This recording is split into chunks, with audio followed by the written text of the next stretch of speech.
Hello friends, இன்றைக்கி நம்ம ரொம்ப குறைவான நேரத்தில் ரொம்ப குறைவான நேரத்தில் ஒரு அழகான டிசைன் ப்ளவுஸ் குயிக்காக நம்ம ரெடி பண்ண போகிறோம். நார்மலாக எப்பவும் போல் லைனிங் கட் பண்ணி மெயின் கிளாத்தையும் கட் பண்ணிக்கோங்க. கட் பண்ணிவிட்டு லைனிங் கிளாத்தோட ரைட் சைடும் மெயின் கிளாத்தோட ரைட் சைடும் ஃபேஸ் டு ஃபேஸ் இருக்கிற மாதிரி நல்ல பக்கமும் சேமாக இருக்கிற மாதிரி இது மாதிரி வச்சுட்டு பின் போட்டுக்கோங்க. இப்போது நெக் வித்தை கண்டிப்பாக அதாவது கழுத்து அகலத்தை செக் பண்ணிக்கோங்க கரெக்டாக இருக்கா அப்படின்ட்டு. ஏன்னா லூஸ் வர்றதுக்கு காரணமே அதுதான். சரிங்களா, கழுத்து அகலம் அதிகமாக இருந்தால் லூஸ் கிடச்சிரும். நம்ம நெக் வித்து கழுத்து அகலம் என்ன மார்க் பண்ணி கட் பண்ணமோ அந்த அகலம் சரியாக இருக்கான்னு செக் பண்ணிக்கோங்க. 2.25 இன்ச் வச்சிங்க அப்படின்னா 4.5 இன்ச்சு சரியாக இருக்கணும் கேப்பு. சரிங்களா, இதுவே 2.5 இன்ச் வச்சிங்க அப்படின்னா 5 இன்ச்சு சரியாக இருக்கா அப்படிங்கிறத செக் பண்ணிக்கோங்க. செக் பண்ணிவிட்டு பின் போட்டுக்கோங்க. இது மாதிரி பின் போட்டால் தான் நகராமல் இருக்கும், நம்ம ஸ்டிச் பண்ணுறதுக்கும் ஈஸியாக இருக்கும். இப்போது ரைட் சைடும் நல்ல பக்கமும் சேமாக வச்சுருக்கோம். சரிங்களா, 1/4 இன்ச் அகலத்தில் நம்ம நெக்லைனை தையல் போடுறோம். இது போல் தையல் போட்டுக்கோங்க.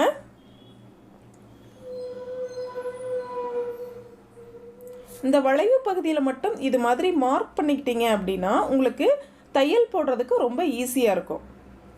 ஸ்ட்ரைட்டாக வர்ற லைனில் நம்ம இந்த மார்க் பண்ண தேவையில்லை. சரிங்களா, இப்போது கீழ்ப்பகுதியிலையும் அதே போல் நம்ம தையல் போட்டுக்கிறோம். எவ்வளவு இன்ச்சஸ் மார்க் பண்ணியிருக்கீங்களோ 1/2 இன்ச் மார்க் பண்ணியிருந்தால் 1/2 இன்ச்சு, 1.5 இன்ச் மார்க் பண்ணியிருந்தீங்கன்னா நீங்கள் இந்த அடித்து திருப்புறதுக்கு நீங்கள் 1/2 இன்ச்சே போதுமானது. சரிங்களா, ஃபோல்டு பண்ணுறதுக்கு தான் 1.5 இன்ச் தேவை. நான் 1/2 இன்ச் மட்டும்தான் மார்க் பண்ணியிருக்கேன், அதனால் 1/2 இன்ச்சில் தையல் போட்டிருக்கேன். பாருங்கள், இது மாதிரி நம்ம தையல் போட்டு முடிச்சிட்டோம். சரிங்களா, இப்போது எக்ஸ்ட்ரா இருக்கிற கிளாத்தை நம்ம கட் பண்ணணும். கரெக்டாக லைனிங்கோட எட்ஜ் வரைக்கும் கட் பண்ணிக்கோங்க.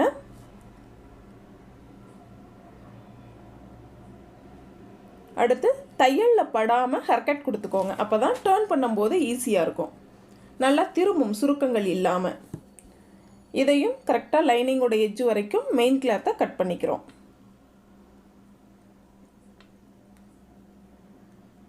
அதே போல் நம்ம ஹேர்கட் கொடுத்துக்கலாம். தையலில் படாமல் ஹேர்கட் கொடுங்க. முக்கியமாக வளைவு பகுதிகளில் தான் ஹேர்கட் கரெக்டாக கொடுக்கணும். நேர் பகுதிகளில் கூட ஹேர்கட் தேவையில்லை. இப்போ பின்னெல்லாம் அந்த மாதிரி எடுத்துருங்க. இப்போ பாருங்கள், உள்பக்கம் நம்ம அந்த மாதிரி கை வச்சு உள்பக்கமாக இந்த மாதிரி டேர்ன் பண்ணுறோம். சரிங்களா, இப்படி திருப்பும் பொழுது பாருங்கள் இந்த மாதிரி கிடைக்கும். நம்மளுக்கு நெக் பகுதியும் கீழ்ப்பக்கம் எண்டிங்கும் இடுப்பு சுற்றும் நம்மளுக்கு ஃபினிஷ் ஆகிருக்கும். தையல் போட்டு நம்ம டேர்ன் பண்ணுறோம். ஸோ இந்த மாதிரி இருக்கும். சுருக்கங்கள் இல்லாமல் நீட்டாக எடுத்து விட்டுக்கோங்க. இது மாதிரி நல்லா லைட்டாக ப்ரெஸ் பண்ணி விட்டீங்க இல்லைன்னா அழுத்தி விட்டீங்க அப்படின்னாலே ஈவனாகிரும். சரிங்களா, சுருக்கங்கள் இல்லாமல். இப்போ பாருங்கள், எட்ஜில் நம்ம தையல் போடுறோம். அதாவது டபுள் தையல் வேணும் அப்படின்னாலும் போட்டுக்கலாம், சிங்கிள் தையல் போடலாம். நான் சிங்கிள் தையல் மட்டும், அதுவும் லாங் ஸ்டிச் தான் போடுறேன். ஏன்னு கேட்டால் மேலே நம்ம டிசைன்ஸ் ஸ்டிச் பண்ண போகிறோம் இல்லைங்களா. ஸோ நான் லாங் ஸ்டிச்சு தான் தையல் போட்டுட்ருக்கேன்.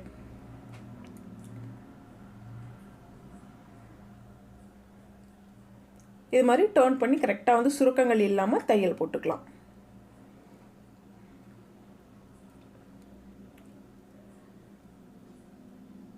நெக்ஸ்ட் பாருங்கள், கீழ் எட்ஜில் நம்ம தையல் போடணும்.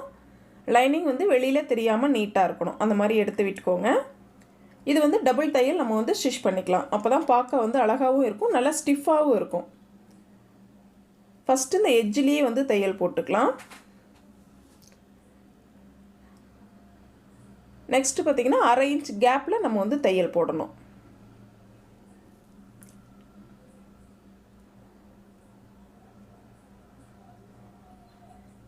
அப்போ தான் பட்டி மாதிரி நல்லா ஸ்டிஃபாக இருக்கும். இப்போது பேக்கில் நம்ம ஃபினிஷ் பண்ணிட்டோம். அடுத்து நம்ம டிசைன்ஸ் ரெடி பண்ணிக்கலாம். இது மாதிரி பாருங்கள், 2.25 இன்ச்சு நம்ம எவ்வளவு அகலம் தேவையோ அவ்வளவு எடுத்துக்கலாம். ஸ்மால் சைஸ் பூவாக இருந்தால் ஓகே தான் அப்படின்னா கரெக்டாக எடுத்துக்கலாம். சரிங்களா, இதுவே 2.5 இன்ச் 2.25 இன்ச்சில் கூட நம்ம யூஸ் பண்ணலாம். இது நம்மளோட விருப்பம். எவ்வளவு சைஸ் நம்ம அகலம் தேவையோ அந்த சைஸ்க்கு தகுந்த மாதிரி நம்ம எடுத்துக்கலாம். பட் ஸ்கொயர் ஷேப்பில் இருக்கணும். சரிங்களா, அதாவது சதுர வடிவில் இருக்கணும். பாருங்கள், ட்ரையாங்கிள் ஷேப்பில் முக்கோண வடிவில் மடித்து மறுபடியும் முக்கோண வடிவில் மடித்து மறுபடியும் டேர்ன் பண்ணியிருக்கேன். சரிங்களா, இந்த மாதிரி ரெடி பண்ணியிருக்கேன். கரெக்டாக வச்சுட்டு இந்த மாதிரி தையல் போட்டுக்கோங்க. இதே மாதிரி நம்மளுக்கு எவ்வளவு தேவையோ அவ்வளவு பீசஸ் ரெடி பண்ணிக்கோங்க. இது எல்லாமே நான் ரெடி பண்ணி வச்சிட்டேன் தேவையான அளவுக்கு. இது எல்லாமே தனித்தனியாக கட் பண்ணிக்கோங்க. அப்போ தான் நம்ம எடுத்து ஸ்டிச் பண்ணுறதுக்கு ஈஸியாக இருக்கும். அதே போல் பிசுறுகள் இருந்தது அப்படின்னாலும் நீங்கள் பிசுறுகளை கட் பண்ணிடுங்க. நம்ம சேமாக வச்சு ஸ்டிச் பண்ணுறதுக்கு ஈஸியாக இருக்கும். இப்போது இந்த லைனிங்கோட எட்ஜிலேயே வந்து நம்ம தையல் போட்டுக்கலாம். தையல் போட்டதுக்கப்புறம் நம்ம வந்து டிசைன்ஸ் வந்து ஸ்டிச் பண்ணோம் அப்படின்னா ஃபினிஷிங் வந்து நீட்டாக இருக்கும்.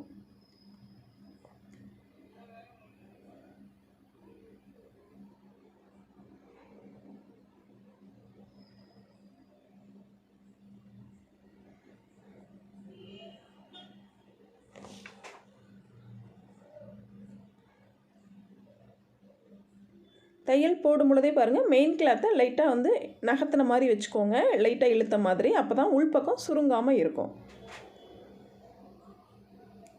இப்போது எக்ஸ்ட்ரா இருக்கிற பீஸை நம்ம வந்து கட் பண்ணிக்கலாம்.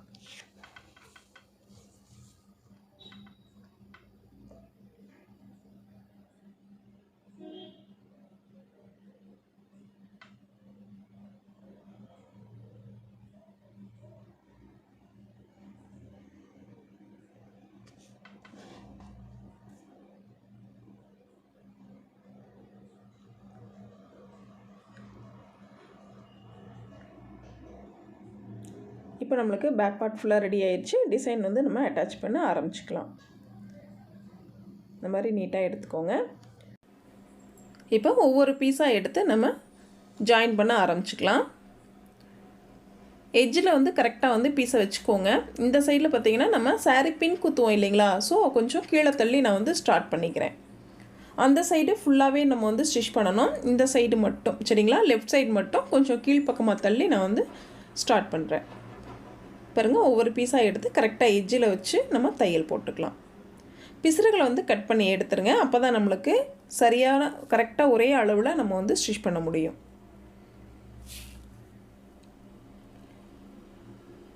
இது மாதிரி நம்ம கண்டினியூவாகவும் வந்து ஸ்டிச் பண்ணலாம், அல்லது கொஞ்சம் கேப் விட்டும் நம்ம வந்து ஸ்டிச் பண்ணலாம், அல்லது 2 பீஸ் வச்சு ஸ்டிச் பண்ணிவிட்டு நெக்ஸ்ட்டு கேப் விட்டு மறுபடியும் 2 பீஸ் வச்சும் நம்ம வந்து ஸ்டிச் பண்ணலாம். இது நம்மளுடைய க்ரியேட்டிவிட்டி பொறுத்து தான்.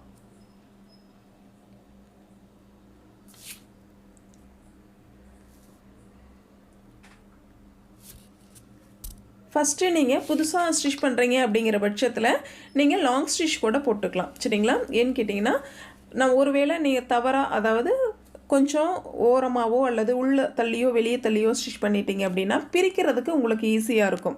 ஏன்னா இது ரொம்ப மொத்தமாக இருக்கும் இல்லைங்களா, அதனால் நம்ம பிரிக்கணும் அப்படின்னா லாங் ஸ்டிச் தான் ஈஸியாக இருக்கும். ஸ்மால் ஸ்டிச் வந்து போட்டுறாதீங்க, ஃபஸ்ட்டு வந்து லாங் ஸ்டிச் வந்து போட்டுக்கோங்க.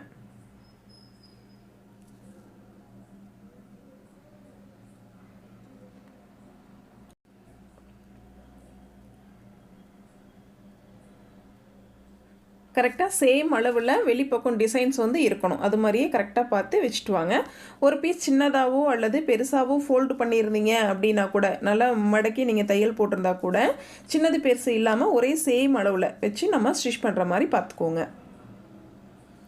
இந்த இடத்துல ஷோல்டர் பக்கத்தில் ஃபைனல் எட்ஜு வரைக்குமே நம்ம வந்து ஸ்டிச் பண்ணிக்கலாம். இந்த பீஸை வச்சு ஸ்டிச் பண்ணிக்கோங்க.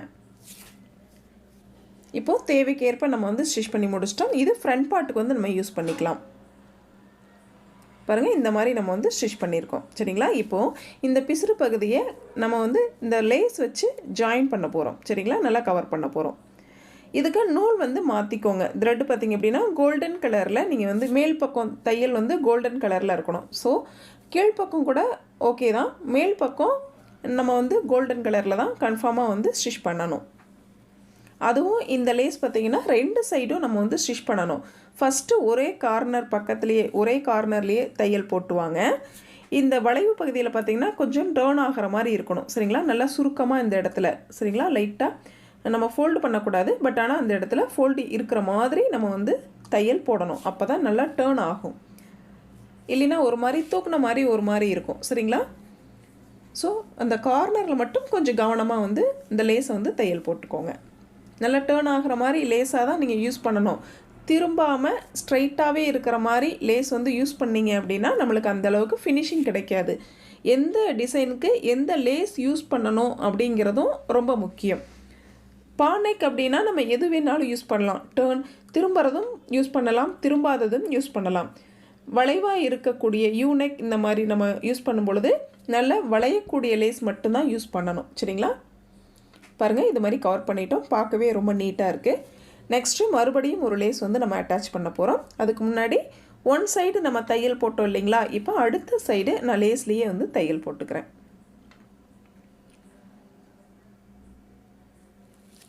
இப்போ லேஸில் 2 சைடு நம்ம வந்து தையல் போட்டோம் சரிங்களா. நெக்ஸ்ட்டு பாருங்கள், இதில் கேப் பாருங்கள், ஒரு 3 இன்ச் வந்து நான் மார்க் பண்ணிக்கிறேன். அந்த நெக்ஸ்ட்டு லேஸோட அளவுகள் இந்த இடத்துல வரணும் அப்படிங்கிறதுக்காக சரிங்களா. இந்த இடத்துல 2.5 இன்ச் மார்க் பண்ணியிருக்கேன் ஓகேங்களா. ஏன்னா சேம் அளவில் நம்ம டர்ன் பண்ணணும் இல்லைங்களா, அதுக்காக. பாருங்கள், மறுபடியும் லேஸ் வந்து நான் ஸ்டார்ட் பண்ணுறேன்.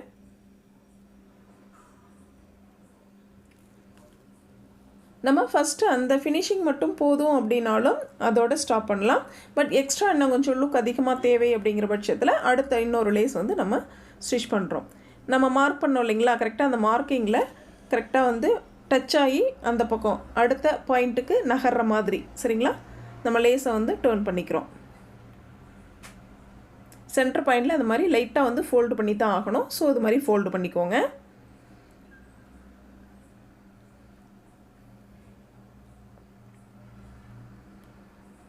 இது மாதிரி நகர்த்தி நம்ம தையல் போடுறதும் நேராக தையல் போடுறதும் நம்மளுடைய க்ரியேட்டிவிட்டி சரிங்களா. எந்த இடத்துல எந்த மாதிரி நம்ம ஸ்டிச் பண்ணால் நல்லாயிருக்கும் அப்படிங்கிறத நம்ம தான் சூஸ் பண்ணணும். இதில் ஸ்ட்ரைட்டாகவும் பண்ண முடியும். இப்போ பாருங்கள், லைட்டாக வந்து நகர்த்தின உடனே பாருங்கள், பார்க்குறதுக்கு இன்னும் கொஞ்சம் லீஃப் மாதிரி அழகாக இருக்குது. ஸோ நம்ம பார்த்து அந்த டிசைன் வந்து நம்ம தான் உருவாக்கணும்.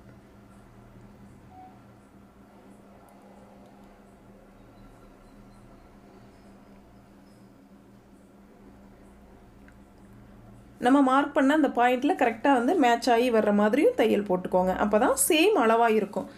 இடது பக்கமும் வலது பக்கமும் சேம் அளவில் அந்த லேஸ் வந்து நம்ம ஸ்டிச் பண்ணணும்.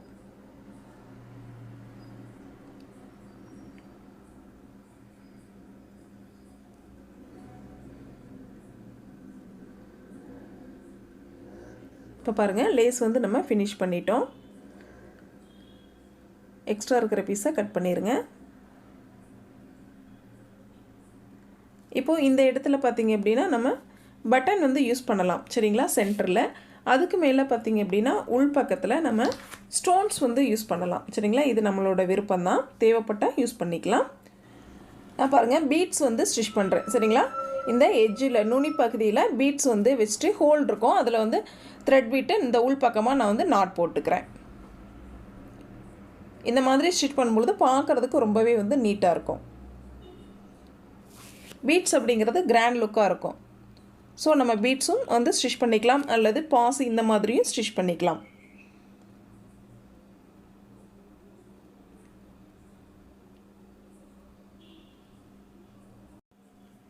இதுபோல் உள்பகுதியிலேருந்து நம்ம த்ரெட்டை எடுத்து நம்ம அந்த பீட்ஸை வந்து ஸ்டிச் பண்ணும் பொழுது நம்மளுக்கு ஸ்டிச்சிங் வந்து வெளியில் தெரியாது. உள்பக்கமே இது மாதிரி நாட் வந்து நம்ம ஃபினிஷ் பண்ணிடலாம். இது மாதிரி எல்லா பீஸ்க்குமே வந்து நம்ம ஸ்டிச் பண்ணிட்டோம் அப்படின்னா பார்க்குறதுக்கு ரொம்பவே வந்து அழகாக இருக்கும். ஃபைனலாக பாருங்கள், இந்த மாதிரி சென்டரில் ஒரு பட்டன், நம்ம என்ன கலர் சாரியோ அந்த சாரிக்கு தகுந்த மாதிரி பட்டன் வந்து ஸ்டிச் பண்ணிட்டோன்னா ஃபினிஷிங் வந்து நீட்டாக இருக்கும். நம்ம பதிவு பிடிச்சிருந்தது அப்படின்னா சப்ஸ்கிரைப் பண்ணிக்கோங்க. Thank you friends.